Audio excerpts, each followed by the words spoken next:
Pozdravljeni v odmevu tedna na domovini. Za nami je pester politični teden, še posebej na področju zdravstva. Ob meni pa odgovorni urednik portala domovina.je Rok Čakš. Pozdravljen. Dober dan. Zgodilo se je, kar nekako je verjel le redko kdo. Fides in vlada sta parafirala sporazum in s tem so sodniki preklicali stavko. Jutri stavke ne bo, to lahko z veseljem sporočimo. Pogajanja oziroma podpis je bil parafiran, za podpisani smo zadovoljni. Iskreno povedano, nismo verjeli v ta zaključek, kakor smo ga pol dočakali. Namreč Ministrstvo za zdravje se od decembra, druge polovice decembra, ko je bil ta zahteva oziroma stavka napovedana za 11. januar, nismo dobili od ministrstva nobenih odgovorov, da bi karkoli sedli za mizo in se pogovorili o akutnih zadevah, ki jih je potrebno rešiti iz stavkovnih zahtev. Vlada in Fides sta parafirala stavkovni sporazum, v njem je zaobjetih večina zahtev zdravnikov, ki naj bi se realizirale v plačnem stebru. Ta naj bi bil znan nekje do aprila, potem dokončno sprejet v parlamentu, potrjen do junija, torej govorimo o kariernih napredovanjih, o karierni poti, o dvigu plač. Fides je popustil pri enem področju, se pravi pri dvigu plač za najbolj izkušene zdravnike. Kdo je v tej bitki na koncu zmagal?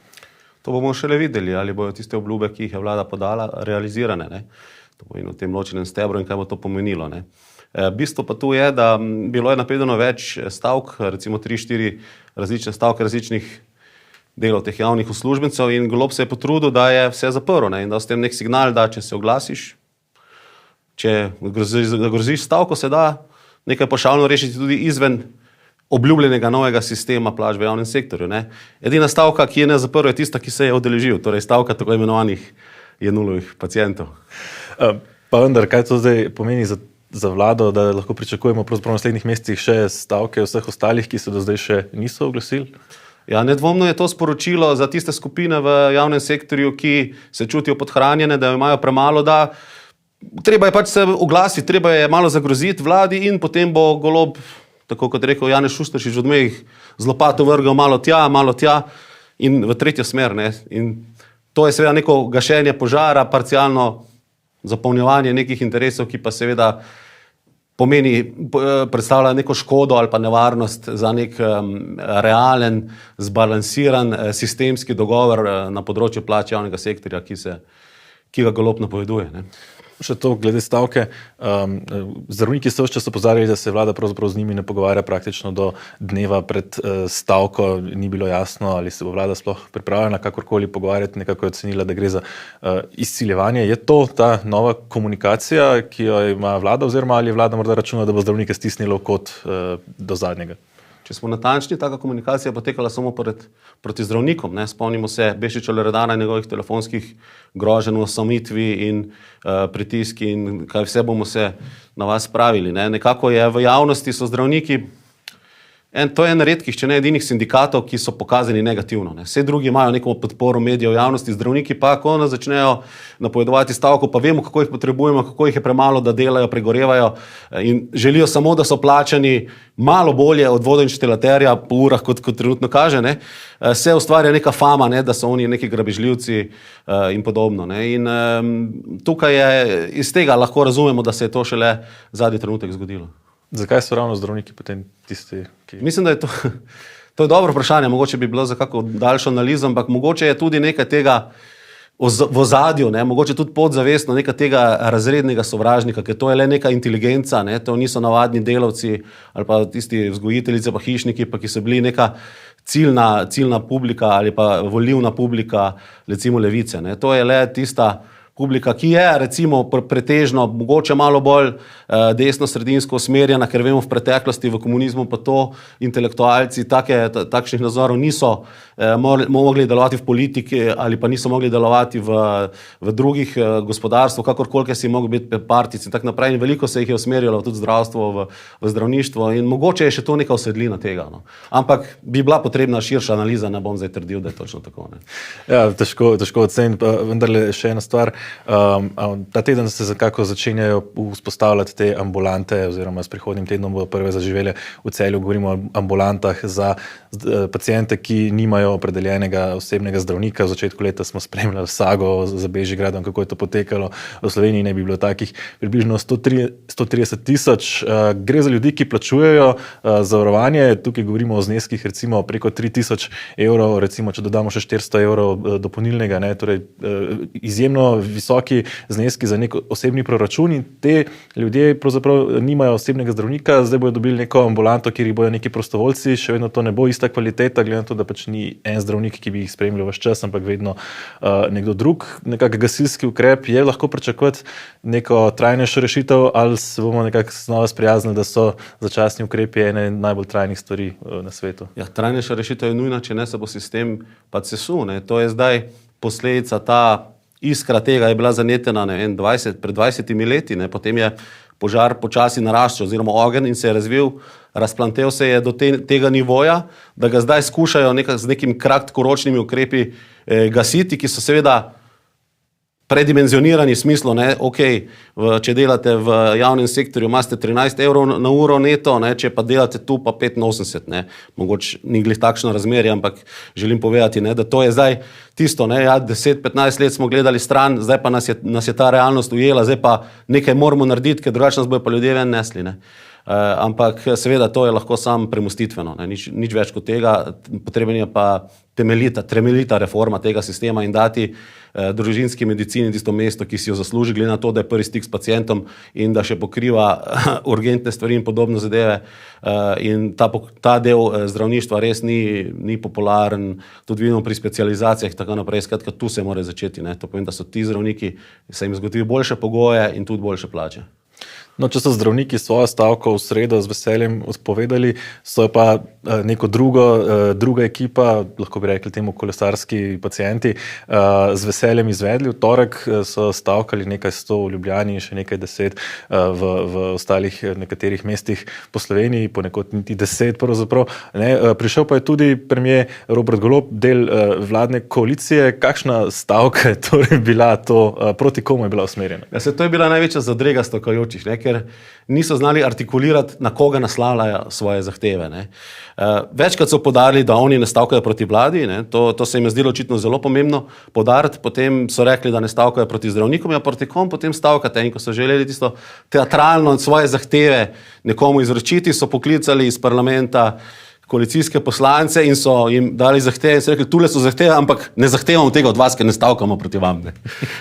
Tako da, to je bila ena od številnih absurdov te stavke, drugi so pa povezani z nekimi temi zahtevami v zvezi z preprečitvijo privatizacije zdravstva, za katerimi stoji zelo, zelo ozek partikularni interes. No, kar se tiče tega, proti komu je bila stavka usmerjena, morda v svojih izjavah niso bili v napovedih tako zelo jasni, no kasneje, ko je bila stavka že izvedena, je bilo pa po svoje zelo jasno. Predlagam, da si pogledava, kako je to potekalo.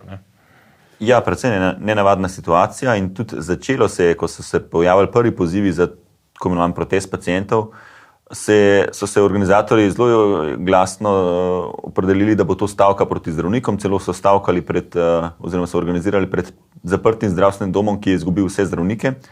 In takrat smo tudi mi upozorili, da je pač to neustrezna tarča. Po drugi strani pa dejstvo, da so številni bolniki, pacienti v stiski, sploh v Ljubljani. Tukaj ne govorimo o imaginarnih številkah, ampak dejansko, če ti odide iz zdravstvenega doma 30 zdravnikov, pomeni, da je toliko in toliko ljudi ostalo brez zdravnika.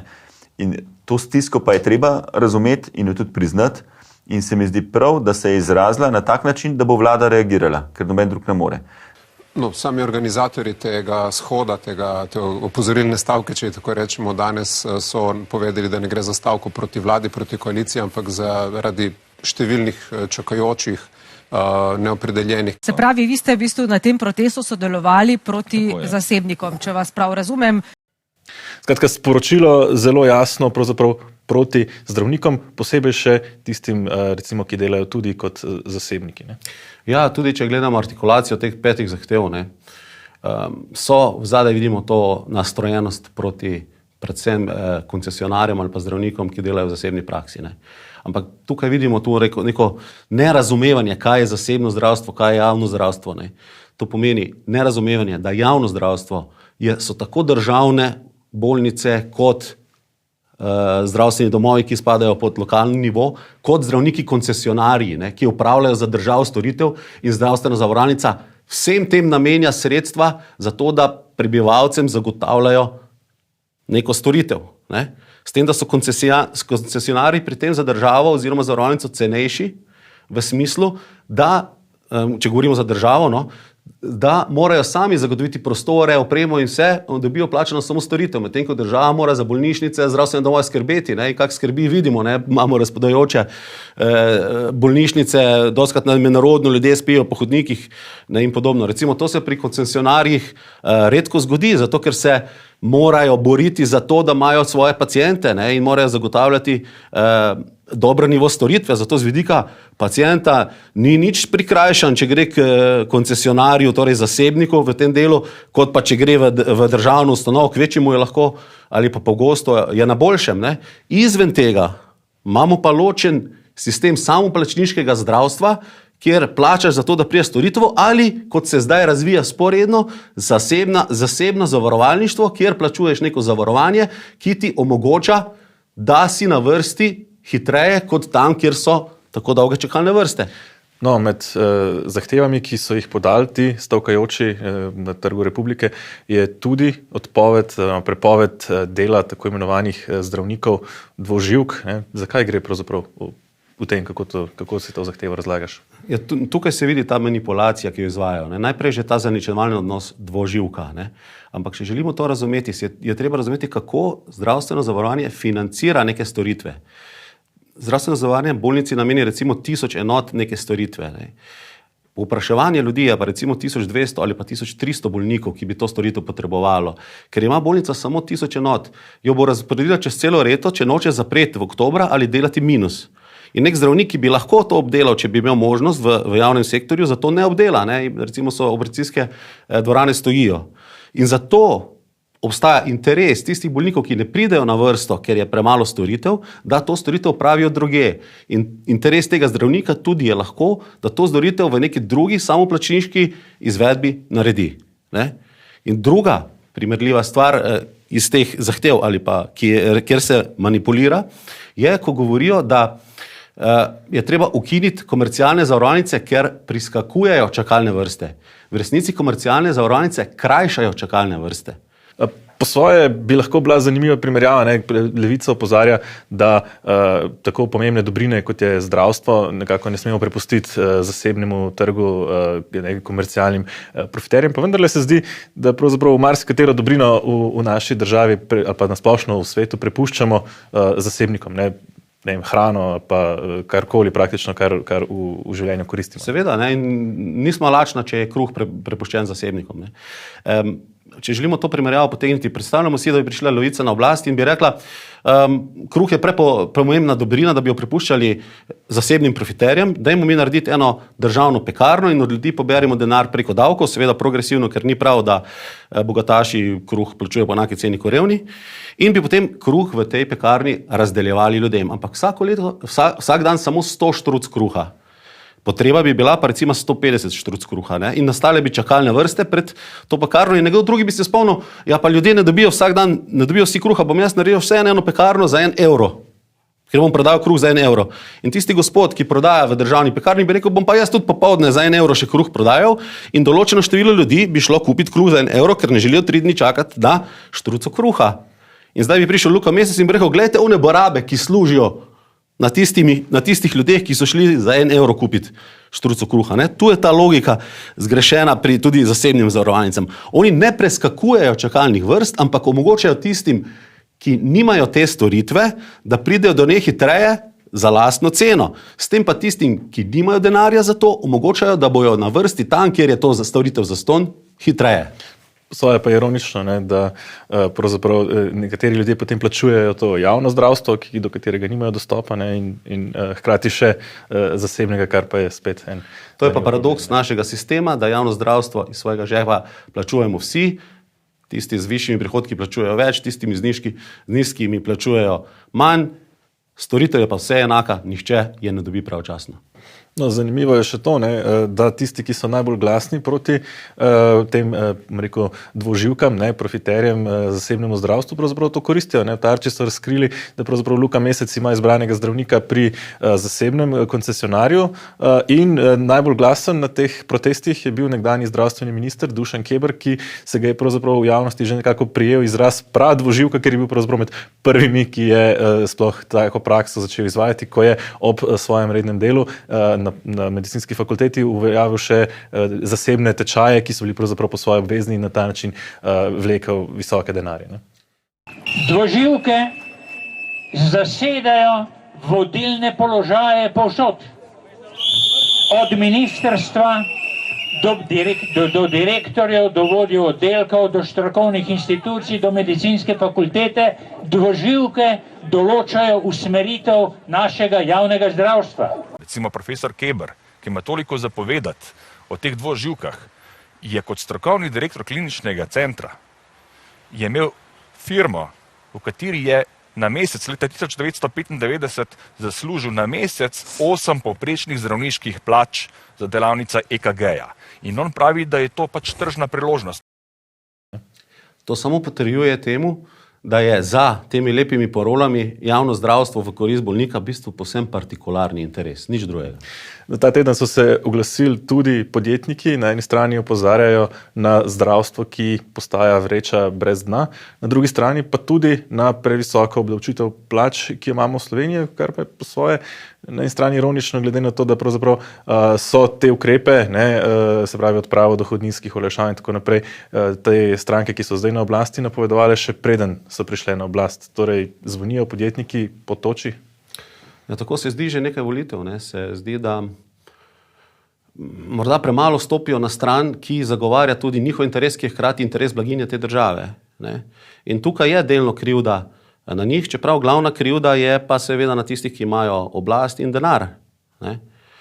In zdaj mislim, ko gledajo to, kaj se dogaja v državi, to pomeni, Golob tam vrže 600 evrov sodnikom, zdravnikom, tako kot pravi,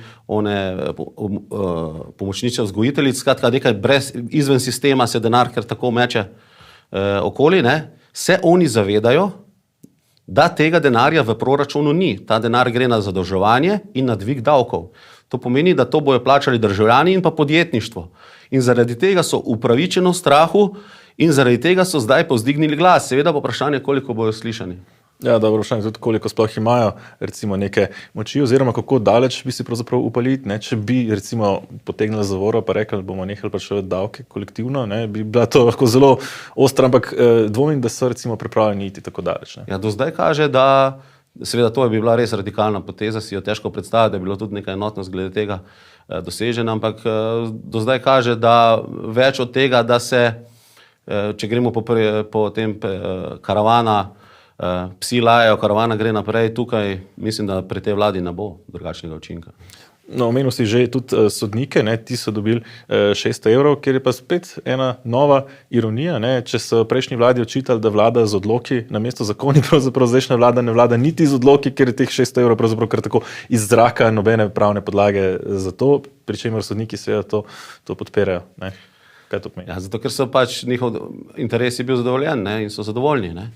Ključen problem pri tem pa je, da vemo, da sistem, ki ga je Gregor Virant svoj čas več let usklajeval in skrbel, da so razmerja prava in tudi leta potem so se, koliko se je dalo, niso bili čisto dosledni, kar je posledica zdaj, da se sesul, da pač potrebuje nov sistem, so se trudili, da niso dovolili tega pavšalnega razdeljevanja partikularnim skupinam, ki se oglasijo denarja, in problem je s tem, da si izredno kvarijo pozicijo za reformo sistema. To je ključna težava tega razmetavanja denarja eni, drugi, tretji skupine. Seveda je tem skupinam fajn, malo se oglasijo, pa preleti 600 evrov, ampak to je znak, zdaj so se oglasili, mislim, da vojaki, potem so se oglasili ravnatelji, zato ker sporočilo je jasno, oglasi se, zdaj je čas, če se boš zdaj oglasil, boš dobil, In Golob je tudi sam rekel, ko smo stopili vlado, smo rekli, ne bomo tega delali, dokler ne bomo sistemsko rešili probleme. Ne. Zdaj pa odprl Pandorino skrinjico in mislim, da ga bo zaradi tega še zelo bolela glava. No, ravno letošnje leto ne bi bilo po vladnem napovedi tisto reformno leto, ko ne bi se začele izvajati ali pa dogajati ali pa vsaj pripravljati reforme. Po drugi strani pa zdaj spremljamo te reorganizacije ministrstev, ki smo jo državljani potrdili na referendumu ob obljubi, da ne bo dodatnih stroškov za državo, pa še niti sredi januarja nismo. Golob zaradi reorganizacije ministrstev že napoveduje rebalans proračuna, na drugi strani zaposleni norijo, ker ne vedo niti, kje bojo delali, ministri ne vedo, s kom bodo delali. Kakšen kaos, kakšno reformo leto nas torej čaka v tem kaosu? Ja, težko, ne. Zdaj vehementno napovedujejo reforme, ki so nujne, to je treba priznati in marsikatera vlada jih napovedala, tudi Janševa prva, pa so bile zablokirane takrat z množičnimi stavkami, če se spomnimo, ne.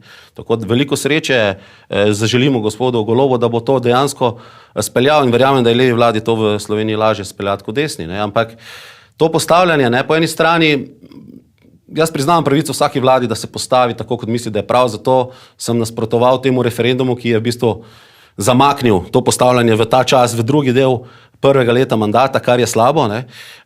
Tudi ne glede na to, kaj si mislimo o tem, kako se postavijo, boljše, da se postavijo, pa potem vidimo, kakšen je učinek tega. Ne.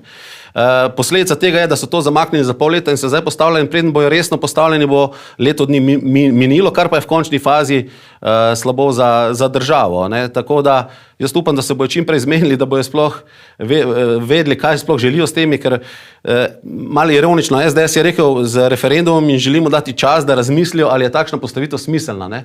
In danes se je izkazalo v tem času, da so dejansko pogruntali, da ni vse smiselno, kaj so načrtovali. Ne. So že rekli neki, ja pa svet tistega ministrstva za solidarno prihodnost ne bo, pa bo Luka Mesec sam minister za delo, pa ne vem kaj, ampak se potem je Golob udaril po mizi, preko tako smo takrat rekli, tak bo, ne. Se mi zdi, da bolj iz principa, ne, kot pa da bi dejansko še verjel, da je taka postavitev najboljša, ampak zdaj pač ljudje so jo potrdili, zdaj se ne morejo premisliti. Ne. In iz tega ven izhaja tudi ta zmeda sedaj, kje bojo, sploh ne vejo, kje so prostori, in pa druga stvar, ki so rekli, ja, to ne bo nobenih stroškov, ne, ko so to postavili, kar je seveda, lahko sam naivnim ljudem to prodaš, ker vsi so vedeli, da bojo neki novi prostori, bojo neka reorganizacija, novo pohištvo, nova pisarna, nov fikus, nova tajnice, ne. In tukaj zdaj seveda potrebujejo rebalans, ne, ampak upajo, da ljudje to ne bojo opazili, da bo to še tam še nekaj sredstev šlo v to, ne. No, prav na te stvari sta te dni opozarjala tudi predsednik ekonomsko-fiskalnega sveta Davorin Kračun in pa nekdanji finančni minister Janez Šušteršič. Poglejmo še te izjavi. Se bojim, da bi ob tej neusklajenosti in ob tej veriženju zahtev bile tudi ti proračunski proporci prekoračeni.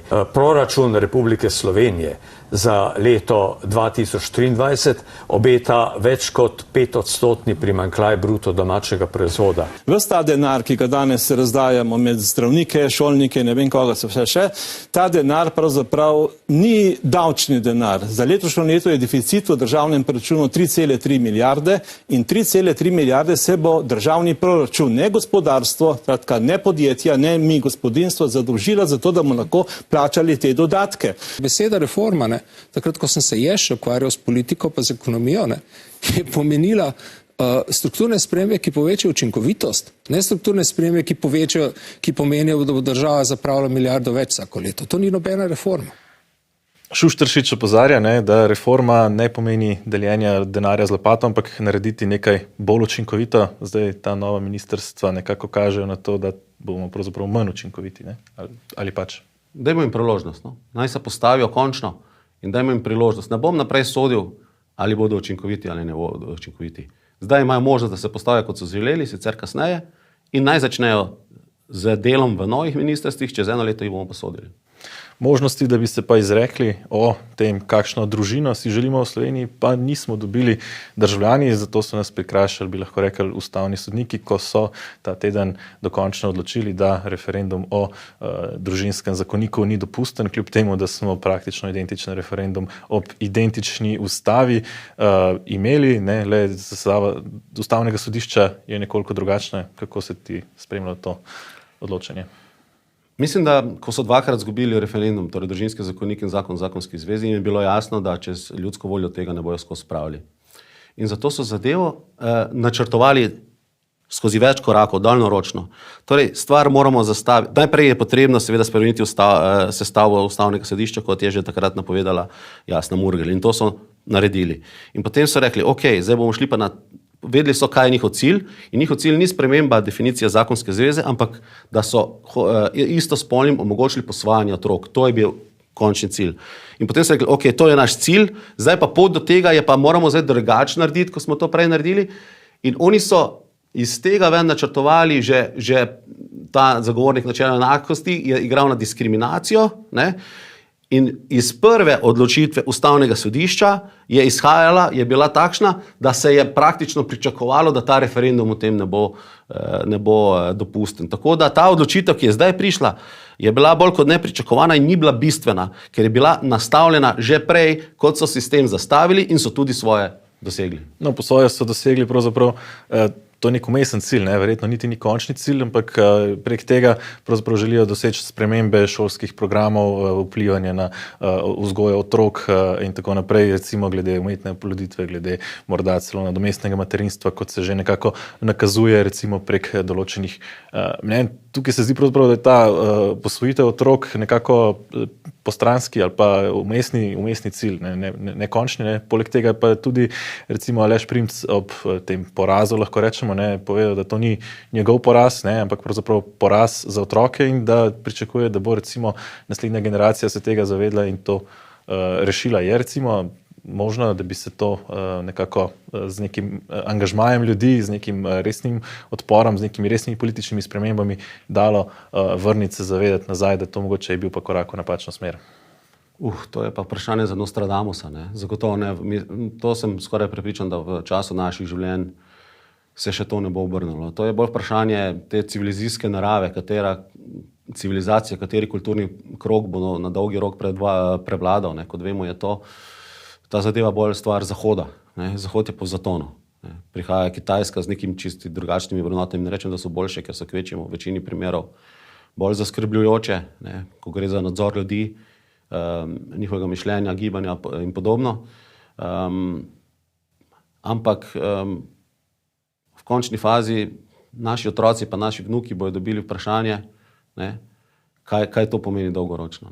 No, vendarle recimo v Ameriki je prišlo do enega na področju splava, ne sicer na področju recimo teh zakonskih zvez, pa vendarle po 50 letih trdega dela pro-life gibanja, se stvari obračajo pravzaprav v drugo smer. To pomeni, da se nek napor, ki je v to vložen, vseeno do neke mere splača. Ampak ta borba za vrednote bo dolgoročna, to je zagotovo. In trenutno je prevladujoče usmerjena v to progresivizem. Kar pa seveda pomeni, da ta konzervativna stran ali pa ta linija ne sme obupati. Mora biti aktivna, se tudi učiti mogoče od druge strani, na kakšne metode uporabljajo, na kak način pristopajo. Iz tega se kaj naučiti in razviti mogoče neko nadgradnjo pristopa. In do neke mere zagotovo ima perspektivo, da je to uspešno, ne bo pa to čez noč obrnilo to politiko, to pa zagotovo ne. No, dolgoročno je bilo tudi delo recimo dr. Jožeta Pučnika, ki je pravzaprav v Jugoslaviji začel s svojim pisanjem že v 50-ih, zaradi katerega je bil potem zaprt, kasneje izgnan v Nemčijo in na koncu z Demosom pravzaprav dosegel demokratične spremembe v Sloveniji, osamosvojitev. Prav ta teden je potekala 20. obletnica njegove smrti. Ironično, recimo pred 20 leti mu takratna vladajoča politika ni privoščila pogreba z državniškimi častmi, kakršnega je bil mimo prejšnji petek deležen Janez Zemljarič, ki ima bistveno drugačen pomen za slovenski narod kot recimo Jože Pučnik. Morda ob tem dodati še en citat, in sicer, ko je bila ta debata v parlamentu ali pokopati Jožeta Pučnika z državniškimi častmi, je nek poslanec LDS-a izjavil, da kar imejte ta cirkus, saj čez 20 let se Pučnika nihče ne bo več spomnil. Danes komaj kdo še ve, kaj je to LDS, Pučnika pa vendarle še nekako pomnimo, čeprav verjetno premalo. Tako kot si rekel, pomnimo ga pa premalo. Tu je predvsem problem vzgojno-izobraževalnega sistema, kjer osamosvojitev ni postavljena v prvi plan in ljudje, ki so bili ključni za osamosvajanje, ker niso pripadali pravi strani, pa opciji, so potisnjeni v zadje. In tukaj se ne moramo bolj strinjati z bivšim predsednikom republike, da se ne bo pomote Borova Pahorja, mislimo seveda, ki je dejal, da je Pučnik največja osebnost slovenske osamosvojitvene zgodovine, če se ne motim neki. Približno tako je formuliral. Seveda mu pa to Levica ne bo nikoli priznala. Ne. In tudi preko tega šolskega sistema to uspešno vceplja, da vse osamosvojitev pa ni speljal Pučnik, pa Peterle, ampak če tudi v neki anketi, ki smo jo delali ob 30-letnici, se je izkazalo, ne, da je večino ljudi reklo, da je najpomembnejša osebnost osamosvojitve Milan Kučan. Ne. Zgodovina bo povedala, kakšna ironija je to. Ne. Kučan je imel svoj delež potem, ko je videl, da stvari grejo v to smer, nedvomno, ampak mi vemo, kdo je bil 89. pa 90. proti osamosvojitvi oziroma za to, da se ostane v socialistični Jugoslaviji. Ne. So pa vedno znali presoditi, kdaj je trenutek, da zamenjajo ploščo, se potuhniti, ne, in potem sebe prodati kot velike protagoniste nekega zgodovinskega narodovega uspeha. No, Jože Pučnik je dobil že letališče, nekaj ulic v večini, po večjih slovenskih mestih, no v Ljubljani, nekega večjega trga še ne, to recimo je Janez Janša napovedal, da še čaka, da ta boj bo še potekal, no, bomo videli, kako bo to odmevalo v prihodnjih tednih. Rok, hvala, ker si bil z mano v studiu, da sva pokomentirala te dogodke. Mi, spoštovani gledalci, pa si poglejmo še, kaj je še odmevalo v tednu, ki se izteka. Urška Klakočar Zupančič je znova obiskala Dunaj, kjer se je udeležila odprtja prenovljene stavbe parlamenta. Tokrat se je na Dunaj odpeljala z avtomobilom, potem ko je njen novoletni polet s Falconom na Dunaj postal prva koalicijska afera leta 2023. V nemški vasici Lucerat je izbruhnil pretep med policijo in okoljskimi aktivisti. Vas je izpraznjena in predvidena za rušenje, čemur pa nasprotujejo ekološki aktivisti, ki so vas zasedli in skušajo preprečiti širitev rudnika premoga. Protestniki v glavnem mestu Brazilije, Brasiliji, so vdrli v več vladnih poslopij. Gre za privržence nekdanjega predsednika Jairja Bolsonara, ki je jeseni tesno izgubil volitve proti socialistu Luli da Silva. Bolsonaro se je od napada že distanciral, policija pa je pridržala več 100 ljudi. Nasilje v šolah postaja vse večji problem. V Sežani je šestošolec v šolo prišel oborožen z nožem.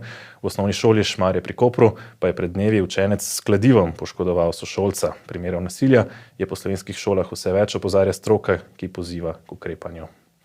Tako, spoštovani gledalci, to je bilo vse v današnjem odmevu tedna. Ostanite z nami, spremljajte Domovino, portal domovina.je in tednik Domovina tudi sicer, kjer vam dnevno prinašamo sveže novice, mi pa se znova vidimo z odmevom tedna prihodnji teden. Do takrat pa nasvidenje.